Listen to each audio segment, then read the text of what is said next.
Welcome to the Slop Farm. Enjoy the video. In this video, I will show how to make bread rolls in an air fryer.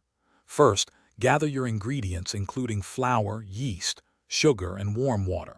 Next, activate your yeast by combining it with a small amount of sugar and warm water, letting it sit for about 5 minutes until foamy.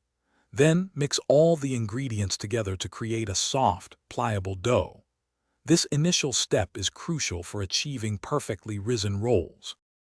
Once your dough is formed, transfer it to a lightly floured surface and knead it thoroughly for about 8 to 10 minutes until it's smooth and elastic.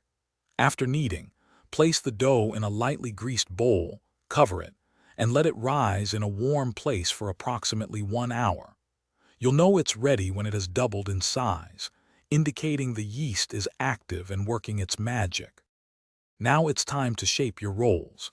Gently punch down the risen dough to release the air, then divide it into 12 equal portions.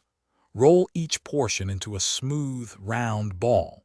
Lightly grease your air fryer basket or line it with parchment paper, then arrange the shaped rolls inside, leaving some space between each.